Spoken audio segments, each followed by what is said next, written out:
ለምንድነው ሰው ተወልዶ ባደገበት ከተማ ማይቀየረው? እናንተን ከድሮ ጀምሮ የሚያውቋችሁ ለረጅም ጊዜ ለአመታት የሚያውቋችሁ የእናንተን ለውጥ ፖዚቲቭ ለውጥ ማንነት የተቀየረውን ማንነት እያዩ ያንን መቀበል አይፈልጉም። ለዛ ነው ወዲያው የአሁኑ ማንነት እንዳዩ ድሮ እኮ እንደዚህ ነው ይላሉ። አይፈልግም። አንተን በዱርይነት በሱሰኛነት በሊስትሮነት ነው። ስለዚህ ስላንተ እርግጠኛ መሆን ይፈልጋል። ስለዚህ ሁሌ አንተን ሊስትሮ አድርጎ ማቆየት ዱርዬ አድርጎ ማቆየት ነው ይፈልገው።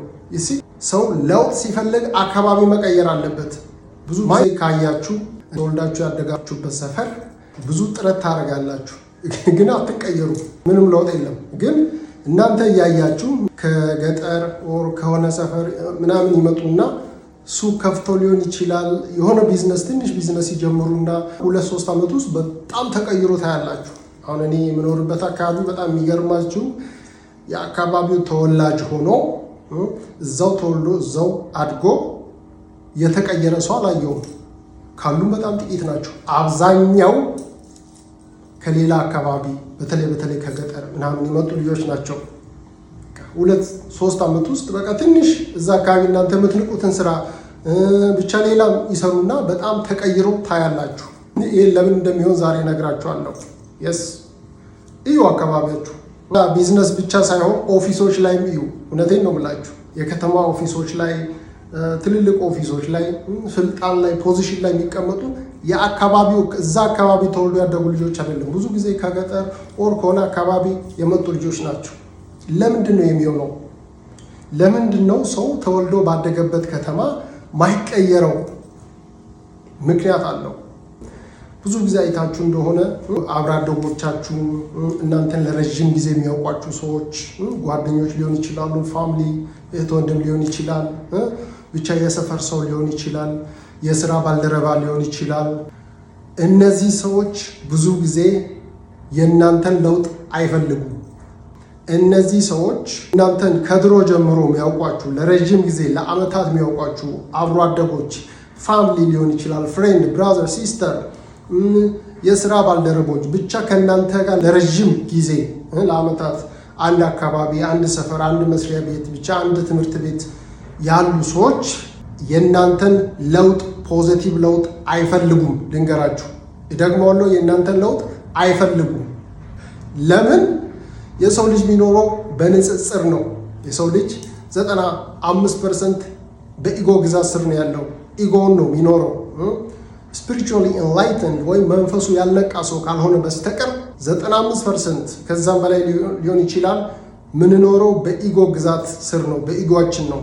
ኢጎ ደግሞ የራሱን ላይፍ የራሱን ስኬት የራሱን ደስታ የሚያገኘው በንጽጽር ነው። የሚያነጻጽረው ታዲያ ለረጅም ጊዜ ከሚያውቀው ሰው ጋር ነው። ለረጅም ጊዜ ከሚያውቀው ዛሬ ለአመታት ከሚያውቀው ሰው ማንም ይሁን ብቻ ከሱ አንጻር ነው የራሱን ላይፍ የራሱን ስኬት የሚያየው። ስለዚህ ለረጅም ጊዜ የሚያውቀው ሰው ተቀይሮ ሲገኝ የኛ ኢጎ የዛ ሰው ኢጎ ቅር ይለዋል። ቅር ይለዋል። ምክንያቱም ኢጎ ምንድን ነው? ንጽጽር ውስጥ ነው ያለው። ኮምፔር ያደርጋል። ከራሱ ጋር አይደለም የሚኖረው። ለምሳሌ ብዙ ጊዜ ካያችሁ ድሮ ለምሳሌ ዱርዬ ሆኖ በጣም ዓለማዊ ሆኖ ሱሰኛ ሆኖ የሚታወቅ ሰው ድንገት በጣም መንፈሳዊ ስፒሪቹዋል ሆኖ ምናምን ቢገኝ የሚያውቁ ሰዎች ምን ይላሉ? ይሄ እኮ ድሮ የሌለ ዱርዬ ምናምን ሱሰኛ እኮ ነበር ይላሉ። የአሁኑ ማንነቱን ዋው ብሎ አይቀበሉም። እንዳዩት የድሮን ማንነት ነው የሚያነሱት። ድሮ ለምሳሌ ሊስትሮ የሚሰራ ኦር ትንሽ ሱቅ ከፍቶ የሚሰራ ሰው ሆኖ ድንገት መኪና ገዝቶ ቤት ሰርቶ የሆነ ቀውጢ ላይፉ ተቀይሮ ድንገት ቢያዩት ይሄ እኮ ድሮ ሊስትሮ የሚጠርግ ላቦሩ ሱቅ በደረቴ እኮ የሚሰራ ልጅ ነው ምናምን። አያችሁ፣ የአሁኑን ማንነት የተቀየረውን ማንነት እያዩ ያንን መቀበል አይፈልጉም። ለዛ ነው ወዲያው የአሁኑ ማንነት እንዳዩ ዋው መኪና ስታምር፣ ዋው ተቀይራል፣ እግዚአብሔር ይመስገን አይሉ። እንዳዩ ድሮ እኮ እንደዚህ ነው ይላሉ። ዛትስ ኢጎ ዩሲ ዳ ሆነ ነው የሚያውቁት። ዱርዬ ሱሰኛ ሆነ ነው የሚያውቁት። ስለዚህ ኢጎ መሳሳት አይፈልግም። ስላንተ መሳሳት አይፈልግም። አንተን የሚያውቀው በዱርይነት በሱሰኛነት በሊስትሮነት ነው። ስለዚህ ስላንተ እርግጠኛ መሆን ይፈልጋል። ስለዚህ ሁሌ አንተን ሊስትሮ አድርጎ ማቆየት፣ ዱርዬ አድርጎ ማቆየት ነው ይፈልገው። ይሲ ሰው እንደዚህ ነው የሚያስበው። ለዛ ነው ሰው ለውጥ ሲፈልግ አካባቢ መቀየር አለበት። ማይንድ በጣም ፓወርፉል ነው። በነገራችን ላይ አስቡት፣ እናንተ ሰፈር ያለ ሰው እናንተን በሆነ ማንነት ያውቃል። እናንተ ያን ማንነት መቀየር ትፈልጋላችሁ። ግን እናንተን ለዓመታት የሚያውቅ ሰው በሙሉ የእናንተን ለውጥ አይፈልግም። ስለ እናንተ መሳሳት አይፈልግም። እናንተን እዛ ቦታ ሆናችሁ እንድትቆዩ ነው የሚፈልገው። ስለዚህ አንድ ሰው ሆናችሁ ከ200 ከ300 ጭንቅላት ጋር ፋይት ማድረግ ምን ያህል ከባድ እንደሆነ አስቡት። ይሄን ያህል ከባድ ነው።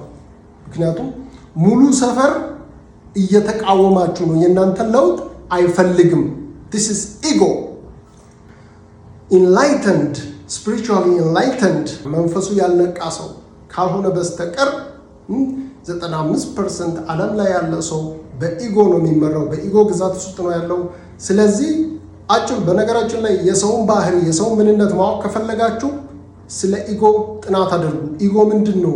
ኢጎ እንዴት ነው የሚሰራው? የኢጎ ባህሪ ምንድን ነው? ኢጎን ካወቃችሁ ሰውን ታውቃላችሁ። ለዚህ ነው በነገራችን ላይ ባይብል ላይም አለ ነቢይ በሀገሩ አይከበርም ይላሉ። ነቢይ በሀገሩ አይከበርም፣ አይቀበሉትም። ተወልዶ ያደገበት አካባቢ አይቀበሉትም። ለምሳሌ አሁን ኢየሩሳሌም ብትሄዱ፣ እስራኤል ብትሄዱ ኢየሱስን እኛ አምላካችን ጌታችን መድኃኒታችን ብለን ተቀብለነዋል።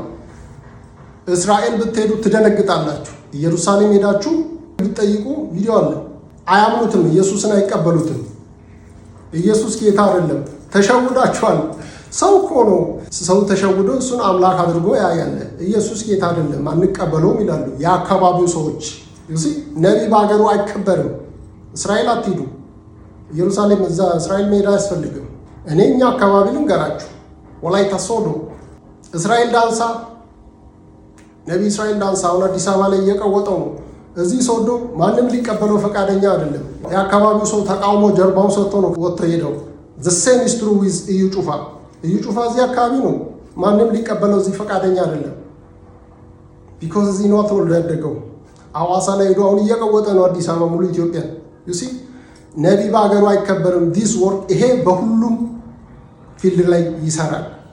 መቀየር ስትፈልጉ፣ ላይፋችሁ ላይ ቼንጅ ስትፈልጉ ከተማችሁን፣ አካባቢያችሁን፣ ሰፈራችሁን መቀየር አለባችሁ። ሰፈራችሁን መቀየር አለባችሁ። ያኔ በነፃነት ሬዚስታንሱ ተቃውሞ የለም።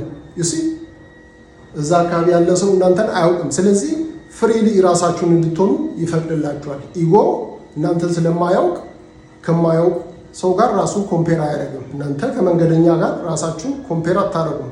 ኮምፔር የምታደርጉት ለረዥም ጊዜ ከምታውቁት ሰው ጋር ነው። ስለዚህ ጋይስ ሰው በኢጎ ግዛት ስር ነው። ኢጎ መሳሳት አይፈልግም። የድሮ ማንነት እንደዛው እንዲቀጥል ነው እስከ ወዲያኛው የሚፈልገው። ስለዚህ መቀየር ስትፈልጉ አካባቢያችሁን ቀይሩ እላችኋለሁ። ይቀጥላል።